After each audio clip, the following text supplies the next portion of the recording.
हाँ जी। तो आज बेटा हम फिज़िक्स में सेंटर ऑफ मास और मोमेंट ऑफ इनर्शिया के कुछ न्यूमेरिकल्स करेंगे जो कि प्रीवियस ईयर एग्ज़ाम्स में आए हुए हैं। ठीक है, तो आज 7 क्वेश्चन हैं। ओके, चलिए फर्स्ट क्वेश्चन देखते हैं।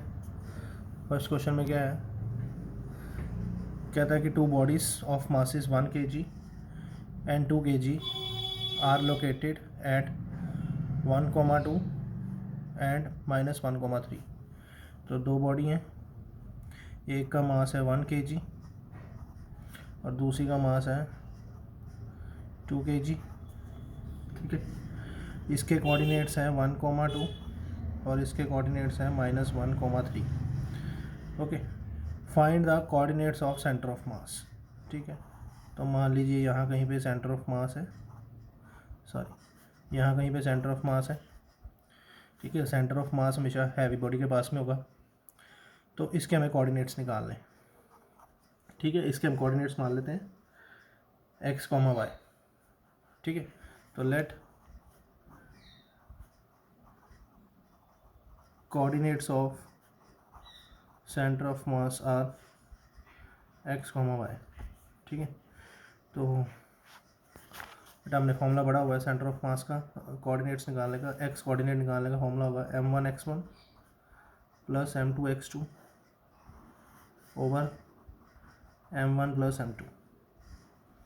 ठीक है, तो फर्स्ट मास है 1, x1 है, x1 भी 1 है, m2 की वैल्यू है 2 और x2 की वैल्यू है -1। m1 प्लस m2 1 प्लस 2, तो बेटा ये आएगा 1 - 2/3, मतलब आ गया -1/3।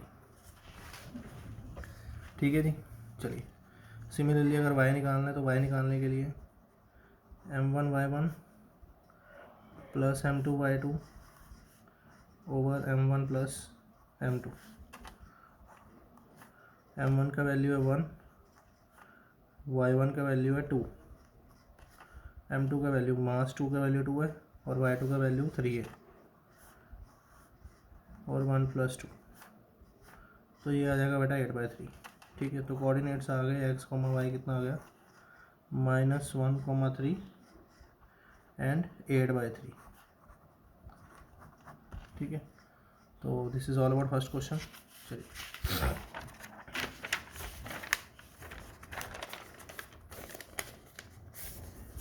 आगे नेक्स्ट क्वेश्चन करते हैं। नेक्स्ट क्वेश्चन है the radius of gyration of disc of mass 50 gram and radius 2.5 centimeter about an axis passing through its center of gravity and perpendicular to the plane। ठीक है, देखिए हमारे पास एक डिस्क है।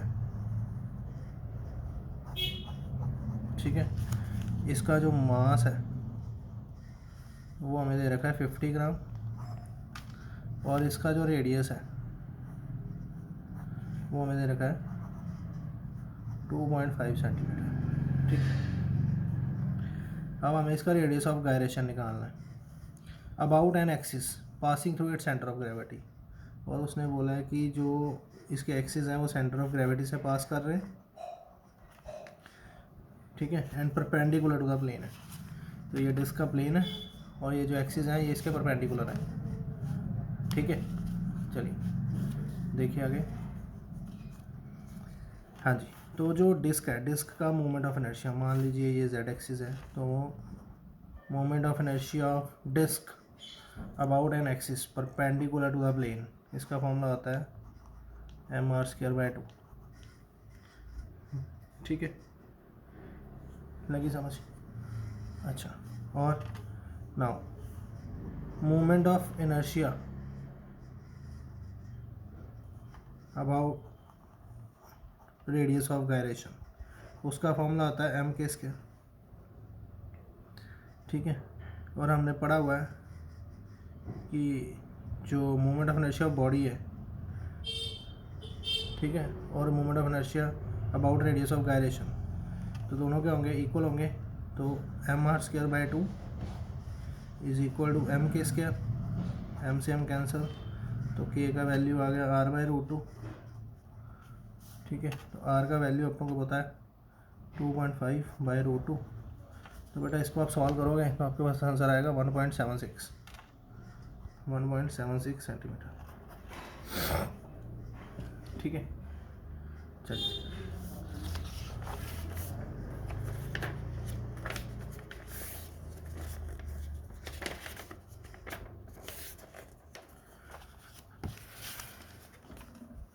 आगे नेक्स्ट क्वेश्चन करते हैं।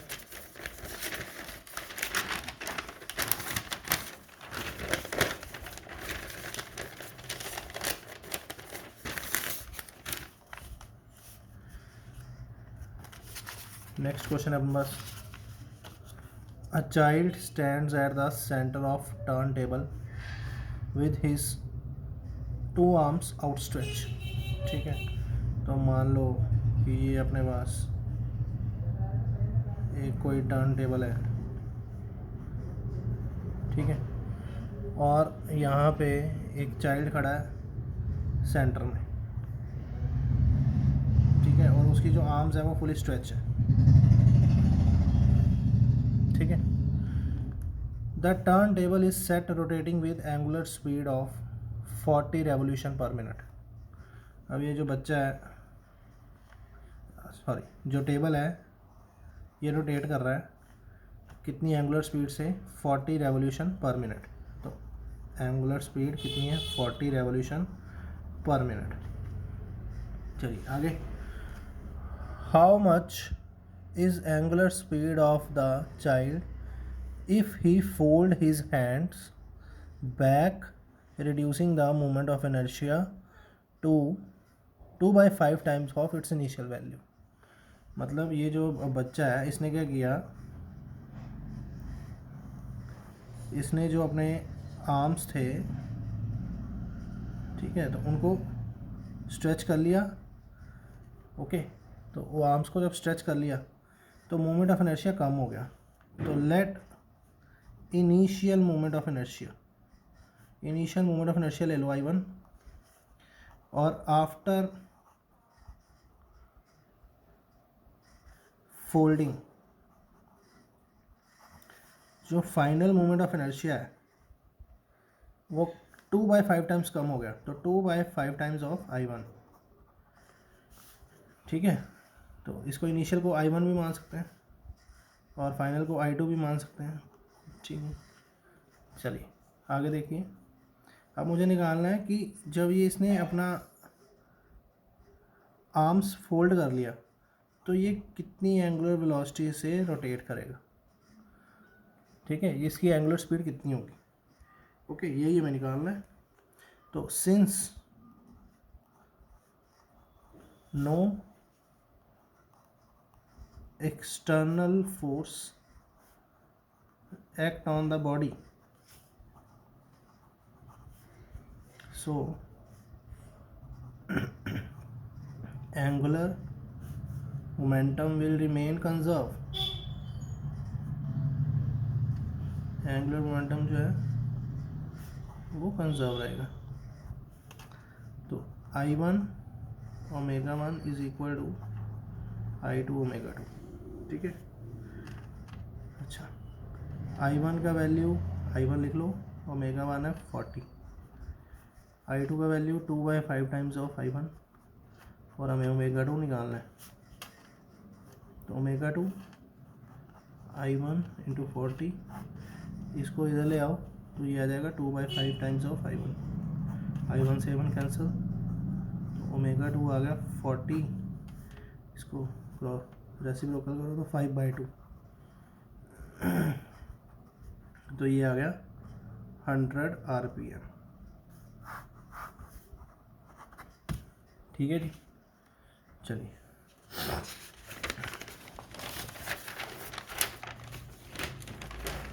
हम नेक्स्ट क्वेश्चन करते हैं। ठीक है, तो इसका आ गया 100 RPM।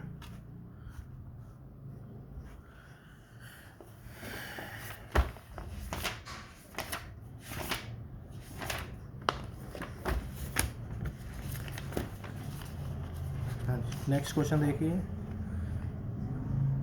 Radius of gyration for a uniform circular ring of radius R and mass M about its diameter.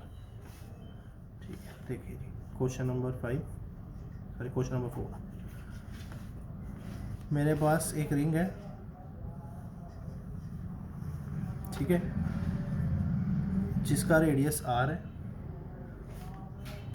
और मास एम है, और मुझे इसका रेडियस ऑफ गायरेशन निकालना है अबाउट इट्स डायमीटर, ठीक है। तो बेटा यहाँ पे ना हम परपेंडिकुलर एक्सिस थ्योरम का यूज़ करेंगे, ठीक है। कैसे, देखिए, मान लीजिए ये एक डायमीटर है, ये एक डायमीटर है अबाउट एक्स एक्सिस, ठीक है। फिर ये एक डायमीटर है, ये डायमीटर है अबाउट वाई एक्सिस, समझ रहे हो? अच्छा चलिए, अब ये दो डायमीटर हो गए। अब मान लो एक एक्सिस इन दोनों के परपेंडिकुलर है और इस रिंग के भी परपेंडिकुलर है। ये moment of inertia about Z axis. अच्छा, तो ये मान लो एक्स एक्सिस है, ये वाई एक्सिस है और ये जेड एक्सिस है, ठीक है, लगी समझ?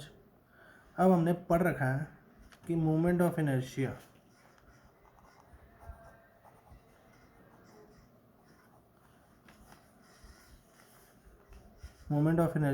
about any axis which is perpendicular to other two mutual axes is equal to sum of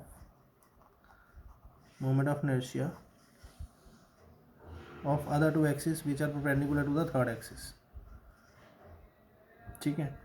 ये हमने परपेंडिकुलर एक्सिस थ्योरम लगाई है कि एक एक्सिस के अबाउट, अगर मान लो तीन एक्सिस है, तीनों एक दूसरे के परपेंडिकुलर है, तो किसी एक एक्सिस के अबाउट जो मोमेंट ऑफ इनर्शिया है वो किसी दूसरे एक्सिस के मोमेंट ऑफ इनर्शिया के सम के इक्वल होगा, ठीक है।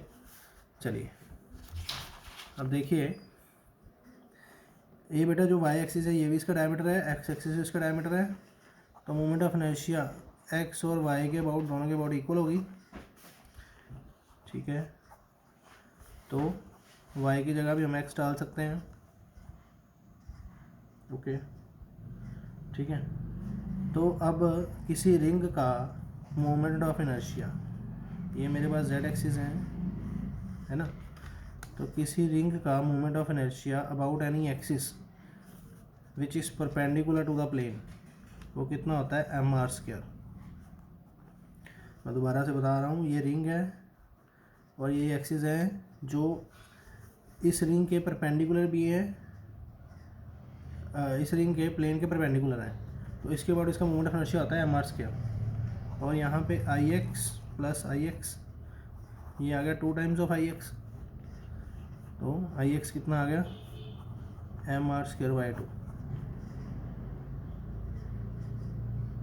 ठीक है। चलिए अब मुझे क्या निकालना था, मुझे निकालना रेडियस ऑफ गायरेशन, ठीक है। फॉर रेडियस ऑफ गायरेशन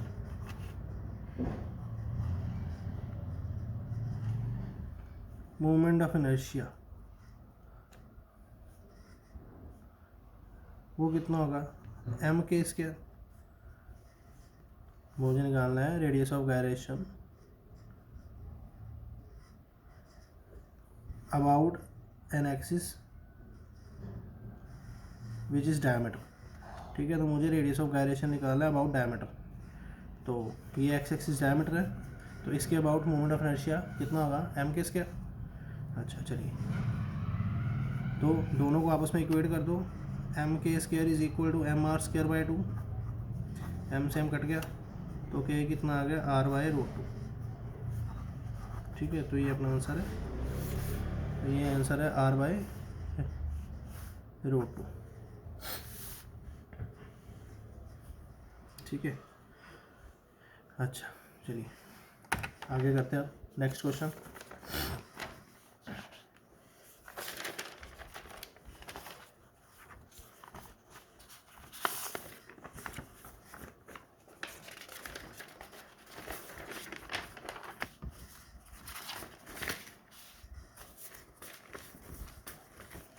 हाँ जी, तो नेक्स्ट क्वेश्चन है, if all the constituent particles of a rigid body have same mass, the radius of gyration is। अच्छा जी, तो देखिए कहता भी अपने पास एक रिजिड बॉडी है, इसके सारे पार्टिकल्स का मास सेम है, ठीक है। तो इसने बोला है कि जो इसके रेडियस ऑफ गायरेशन है उसका वैल्यू क्या होगा। देखिए, अच्छा मुझे पता है कि जो मोमेंट ऑफ इनर्शिया है फॉर रेडियस ऑफ गायरेशन वो कितना होता है, एम के स्क्वायर। तो के स्क्वायर कितना आ जाएगा, आई बाई एम। तो ये कितना आ जाएगा, I by root I by M, ठीक है।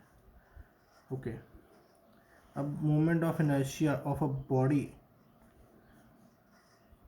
Moment of inertia of a body about the constituent particles, वो कैसे निकालते हैं, M are one square, M R two square, M R three square and so on, ठीक है। ये moment of inertia आता है of all the particles about the axis, ठीक है। तो के का वैल्यू यहाँ से आई का वैल्यू क्या आएगा, m are one square plus r two square plus r three square so on, ठीक है। तो के का वैल्यू, आई का जो वैल्यू है इसको यहाँ पे पुट करो, m are one square r two square r three square and so on by m से एम कट गया तो के कितना आ गया, r one square r two square r three square and so on, ठीक है। तो ये वैल्यू क्या है, देखिए ऑप्शन देखिए। तो ये बेटा वैल्यू है सी वाला, क्या लिखा है यहाँ पे, root mean square distance of particles from the axis of rotation, ठीक है। देखिए ये रूट है, okay. Root mean square distance, तो डिस्टेंस का क्या हो रहा है, square of particle from the axis of rotation, ठीक है जी, समझ गए। चलिए इसका सी ऑप्शन है, ठीक है। तो ये रूट हो रहा है, फिर स्क्वायर वैल्यूज़ का मीन हो रहा है, ओके। चलिए नेक्स्ट देखते हैं।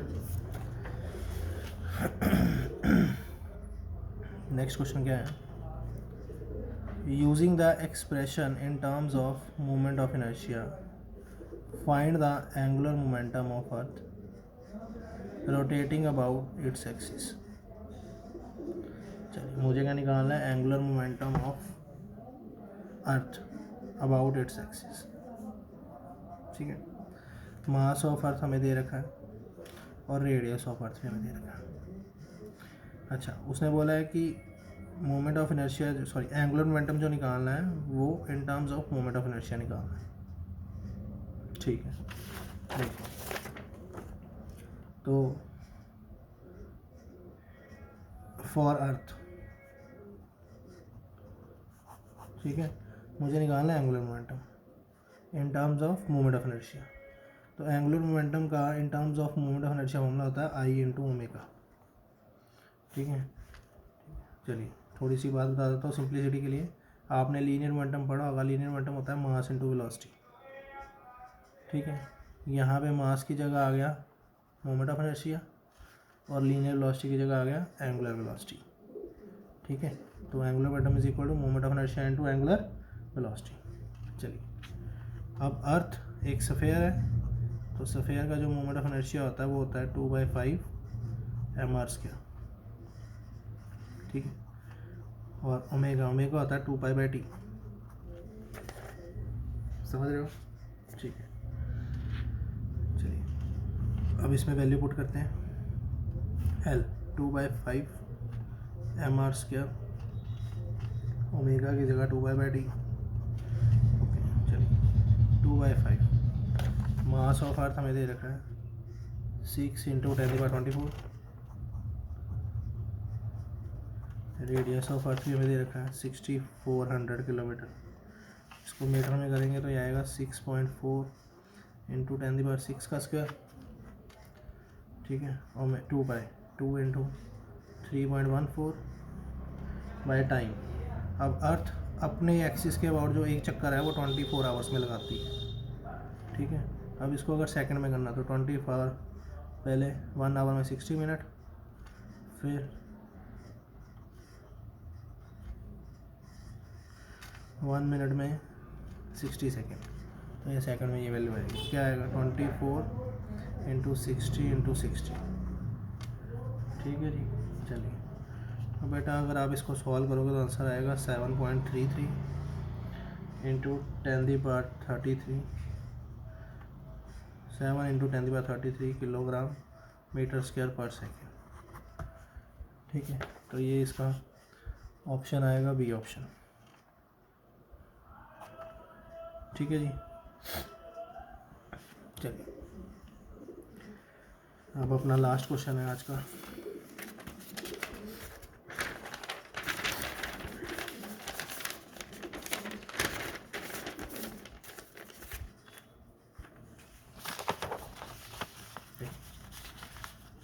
क्या लिखा लास्ट क्वेश्चन?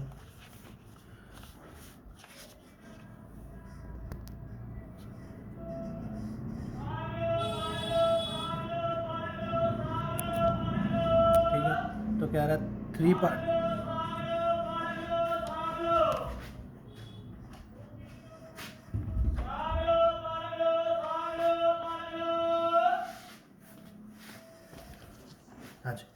तो 3 particles of mass m are situated at the vertices of equilateral triangle of side L। तो अपने पास एक इक्विलेटरल ट्रायंगल है, इसके वर्टिसेस पे मासेस हैं m, m and m, okay, और इसकी साइड है L, okay. Find the moment of inertia of the system about an axis perpendicular to one side of the triangle. अब मुझे निकालना है मोमेंट ऑफ इनर्शिया इस सिस्टम का, ठीक है, मुझे